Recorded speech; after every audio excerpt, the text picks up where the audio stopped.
Cher Dominique Libaud, merci de nous recevoir à l'École nationale supérieure de la sécurité sociale, le N3S.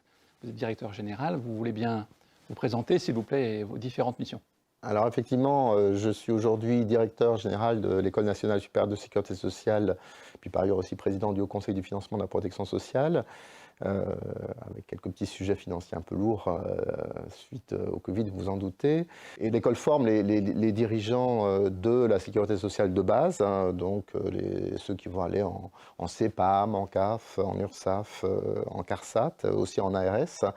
On fait aussi beaucoup de formations continues et aussi beaucoup d'actions à l'international pour travailler à l'émergence de protection sociale professionnelle dans un certain nombre de pays du monde. Vous-même étant donc du monde de la sécurité sociale, la notion de solidarité a de l'importance pour vous. Vous pouvez nous en dire davantage sur la solidarité et l'assurance collective complémentaire, s'il vous plaît? Le Code de la sécurité sociale dit que la solidarité est au fondement de la sécurité sociale. Alors, on sait bien que la sécurité sociale, ça protège contre les risques. La protection contre le risque, c'est le fondement de l'assurance. L'assurance, c'est une forme de mutualisation, mais ensuite, la mutualisation ne veut pas dire solidarité. Alors, je vais prendre le sujet d'abord sur l'aspect tarification. La tarification, c'est un sujet essentiel de la réalité d'une solidarité. Ce qui fait la solidarité dans le régime de base, c'est une tarification qui n'est pas en fonction du risque, qui n'est même pas forfaitaire, qui est en fonction du revenu. Je contribue selon les moyens. C'est le cas de la cotisation, c'est le cas de la CSG, et c'est ça qui fait que l'on peut dire que l'on est dans des régimes solidaires. À l'inverse, vous avez des cotisations qui prennent en charge le risque, et plus vous êtes sur une entité limitée, plus vous allez être proche du risque de la personne. C'est le cas de l'assurance individuelle, et sur le collectif, si vous êtes une entité relativement limitée, vous allez plutôt prendre le risque de l'entité, par exemple l'entreprise. L'intérêt de la branche, c'est de pouvoir prendre le risque dans une entité qui est un secteur d'activité et de ce fait-là, de faire en sorte que le facteur humain, le facteur social ne soit pas un élément de coût entre les entreprises du secteur d'activité. C'est ça le sujet.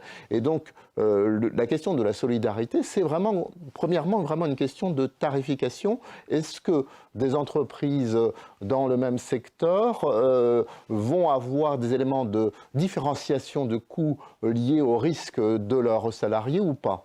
Ça, c'est le premier élément extrêmement important. Le deuxième élément, c'est la solidarité peut s'exprimer à travers un certain nombre d'actions et aussi son périmètre. Deux sujets simplement que je veux évoquer, qui me semblent importants.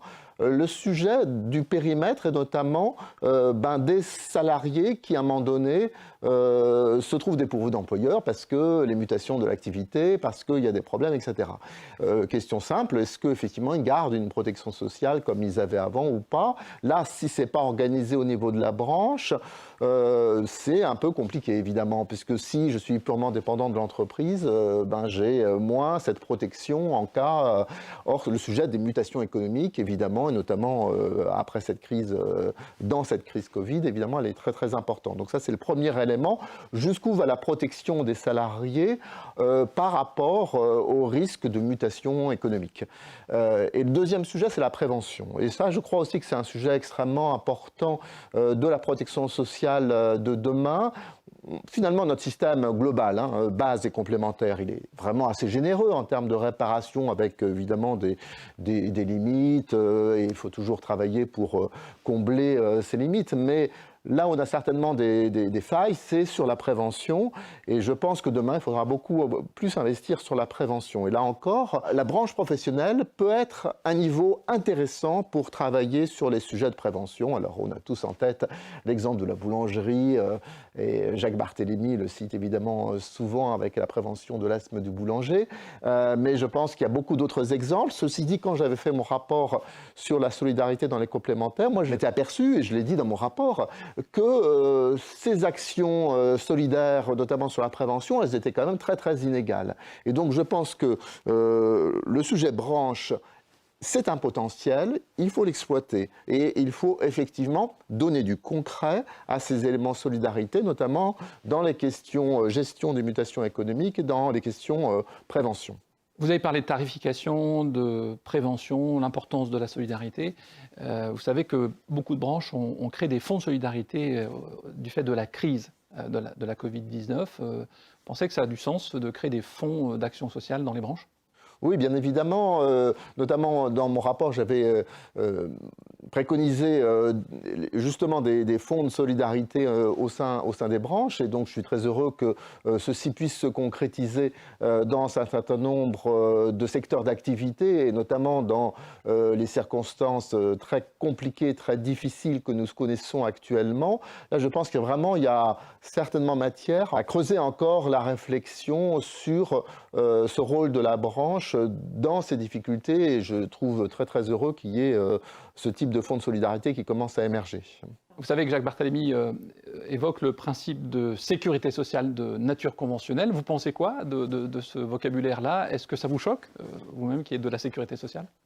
Comme souvent, je crois que Jacques Barthélemy a le grand mérite, effectivement, de nous aider à réfléchir sur ces concepts. Moi, je pense que, là aussi, je le disais dans mon rapport, s'il n'y a pas un vrai travail sur l'équilibre entre la concurrence, qui évidemment est très heureuse pour protéger le consommateur, pour le dynamisme de l'activité économique, et sur la solidarité dans la protection sociale complémentaire, je pense qu'il y aura beaucoup d'interrogations sur l'avenir de la protection sociale complémentaire. Donc oui, je pense qu'il faut qu'on continue à réfléchir sur ces éléments de solidarité, et effectivement, à partir du moment où il y a solidarité et pas seulement mutualisation, à ce moment-là, on peut parler de protection sociale, voire de sécurité sociale, avec ces éléments au cœur du contrat social, qui sont des éléments à la fois de prévoyance, mais de prévoyance solidaire.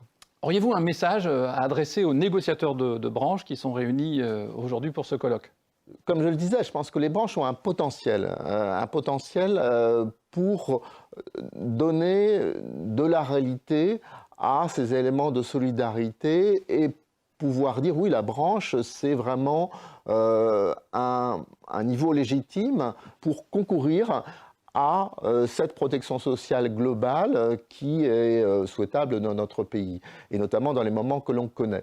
Donc je pense que approfondir dans la négociation et à partir aussi de diagnostics évidemment sur les besoins réels des salariés dans ce secteur d'activité considéré, parce que c'est aussi évidemment un des intérêts de la branche effectivement de pouvoir prendre en compte les intérêts très particuliers de ce secteur d'activité, et c'est ça qui fait tout l'intérêt de ce niveau de branche par rapport aux solidarités nationales. Eh bien à partir de ça, de ce diagnostic, regarder ce qui peut être fait sur le plan social, sur le plan prévention, me semble vraiment souhaitable pour, encore une fois, donner du contenu et faire évoluer positivement cette protection sociale complémentaire.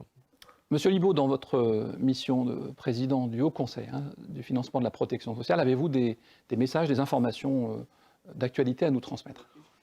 Eh bien, en fait, cette crise, tout le monde le sait, est d'une brutalité sans précédent. Et la sécurité sociale a connu beaucoup de crises financières dans son existence depuis 75 ans, mais jamais d'une telle brutalité, d'une telle gravité.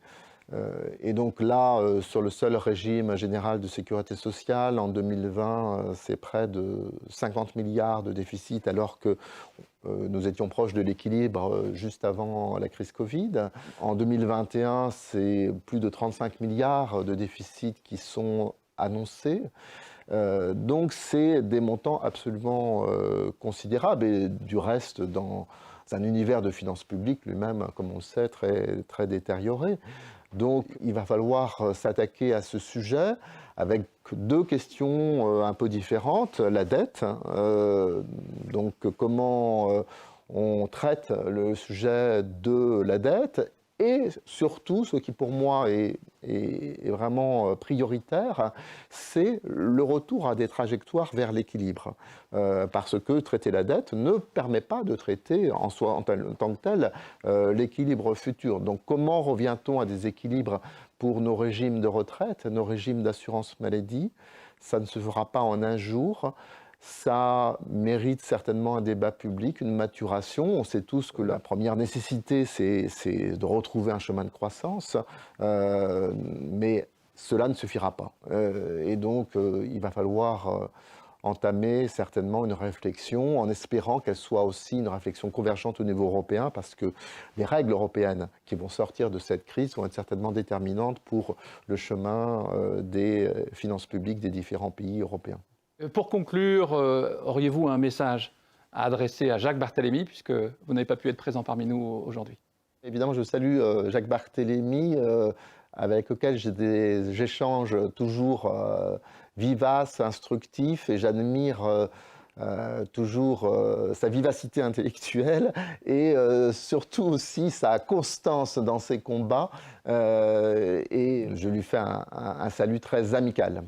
Merci beaucoup, Dominique Libaud.